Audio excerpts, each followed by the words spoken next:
I did. I wanted to talk a little bit about personalization and how, so Reed was right that there are positives and negatives.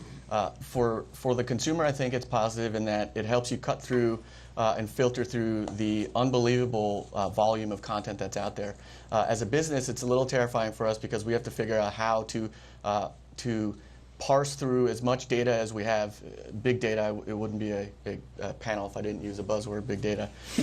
But for us to now have a magazine that is actually smarter than the reader. This magazine will know that you're flying to Seoul to have a meeting with Samsung, and you land in Seoul, and it should present you with news related to you, which is something about a Samsung-Apple patent war, the weather in Seoul, of course, but whatever else is relevant to the meeting that you're going to have.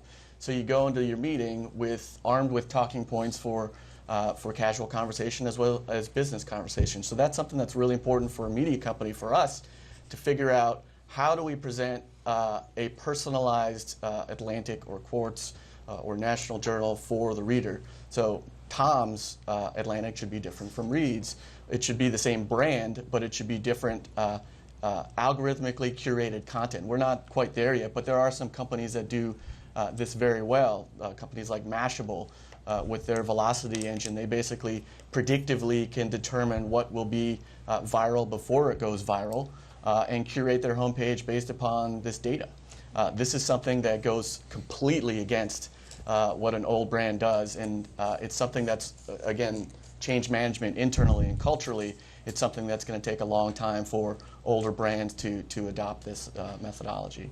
If I could just add on to that, what this sort of idea that you can predict what's going to be popular is something that Mashable and BuzzFeed and all these folks do. If you just do that, you have no mission. And then all you want to do is sell ads and get page views, that's great. That does not seem like a sustainable business strategy.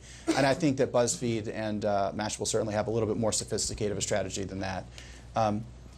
But what it does bring up is, and this is a challenge I have as a manager in these organizations. I had it at the White House. I think we're going to see that challenge at the State Department as well, is that you have to be nimble and flexible in terms of what you're talking about, how you're talking about it on a cycle of days, hours, weeks, but certainly not at the cycle that government institutions are used to operating at. So how do you solve for that? You have to put forward a framework that everyone gets about your mission. Henry Ford said that people had asked for horse buggies and not cars, but their mission was still to help people get to a place. How do you project a flexible framework and then allow people to be responsive within it? Mashable talks about technology and gadgets. That's always consistent. They're not just chasing the most popular story. They have a framework, and then within it, they're able to be opportunistic and nimble.